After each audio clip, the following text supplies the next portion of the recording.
So for those of you that have watched the previous videos of the 86 elusive knocking, you'll know that it was simply just the top mount nut that had made its way loose.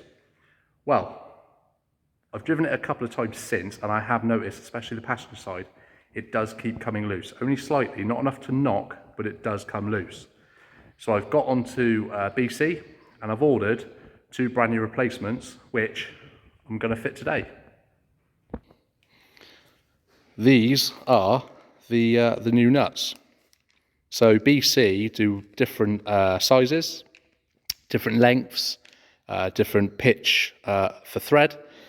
So I had to make sure that these ones were correct. On these BCs, if I remember rightly, they are M12 by 1.25 pitch, and they are the 22mm length. But I'll confirm that, and I'll see if I can put up what I purchased here. The service was incredible. I'm not kidding you. I think I ordered these one day, and literally the following day, they were at my door, which is incredible. So yeah, fantastic service. So yeah, let's get them on. Would you like to get me my spanners from the boot? Yeah. Go for it. Go grab them. Good girl. Always good to have an extra pair of hands. You got them for me? Awesome. Thank you very much, my love. So, as previous, 117, 114mm, and a 5mm Allen key is all we need. So first of all, I'll have to remove these dampener adjusters, which is the 14mm, and then I can easily remove these nuts. Don't have to do anything else, jack the car up or move anything. I should literally just be able to remove that nut and yeah, set about fitting this, making sure they are definitely tight. So hopefully they won't come loose again.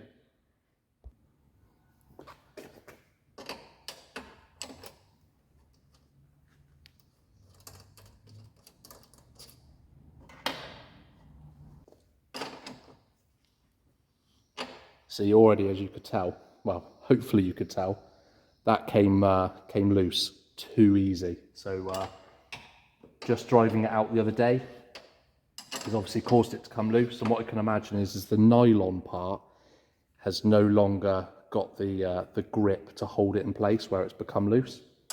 So definitely, for the sake of, I think, of about £10, well worth purchasing a new pair.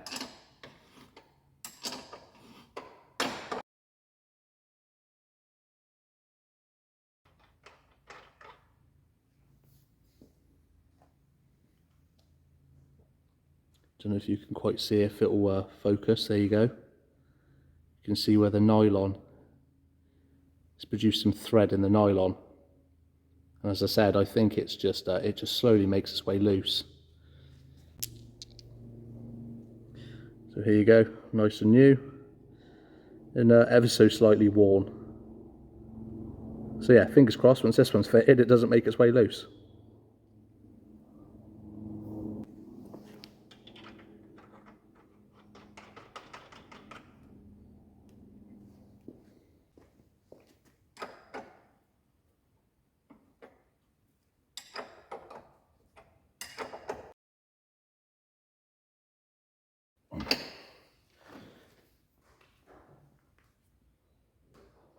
Right, so that definitely felt a lot tighter when I was putting that one on.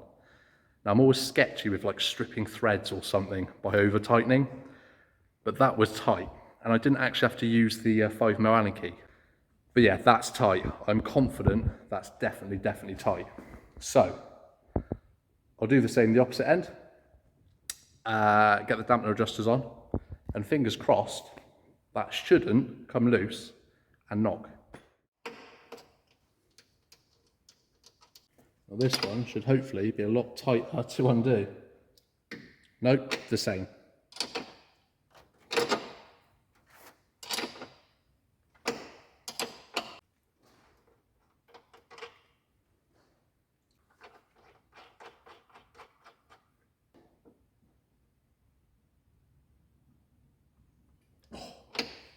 That's definitely tight. And we'll just nip those up.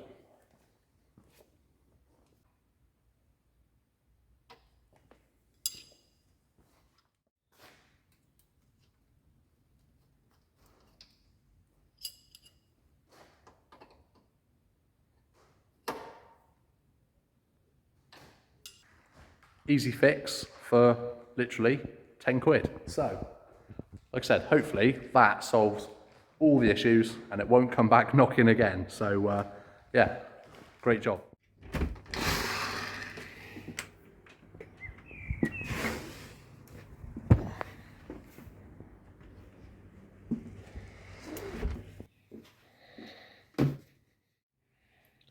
Another parcel, and I'm going to assume this one is the JSP fuel cap support. So yeah, as previously purchased with JSP, I've got the 4-link setup, which, as mentioned, if you haven't watched the video, please look back and give it a watch. But the quality is incredible. Now, John was producing some of these fuel cap holders, but for like the US spec cap, and it was myself and a few others that mentioned that the Japanese cars actually have a completely different fuel cap, and could he make one to suit those caps, which he has. So let's get it open and have a look at what we got.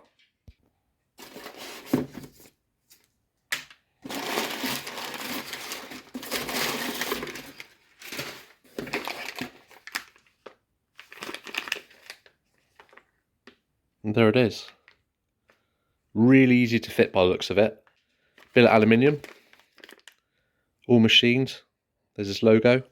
Now John doesn't just do things for Toyotas, he does things for Hondas and other makes as well. So this is going to be so useful because the amount of times I've had to take the fuel cap off and either leave it on the side by the fuel pump or leave it on the back of my car, which isn't really ideal because it could possibly scratch the paint, or even worse, you forget to put it back on, drive away and lose a fuel cap. So yeah, brilliant bit of kit. So I'll head to the farm and yeah, we'll just get it fitted.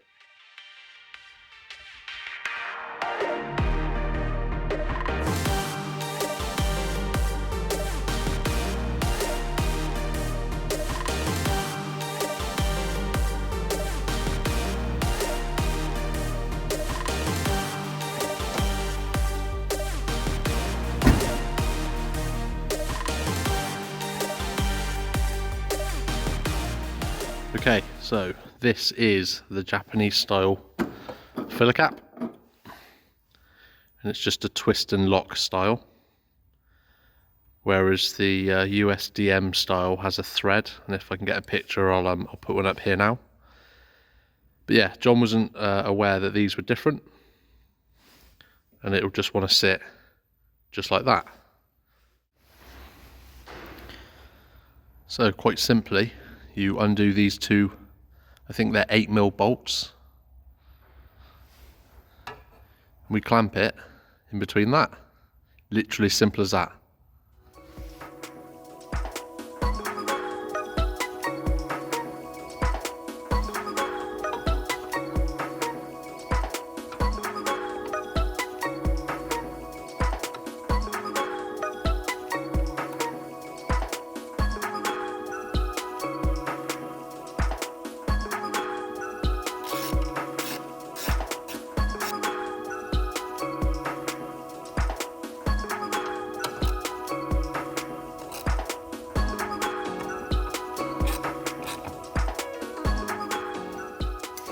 Literally that easy.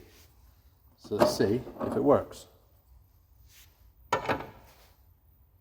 Just like that.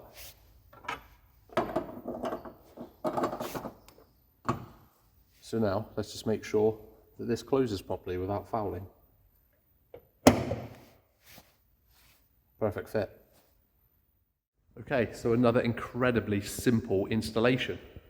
It just goes to show the quality of John's parts and the research and development that goes into making sure it fits just right. So yeah, first time, very, very easy. Couple of 8mm headed bolts, and literally, as you just saw, it took a matter of minutes. So thank you very much again, John, for that. Really do appreciate it. There's still relative amounts come with the car. I'm still debating whether to take out the bump stop mounts in the rear, just so the car sits that little bit lower, and I can change the design of the airbag. I can go for a double bellow, which will give the car a lot smoother ride. So that may come up in the future. But other than that, I hope you enjoyed it. Please give a thumbs up if you enjoyed the video. If you haven't already, please consider subscribing, and I hope to catch you in the next one.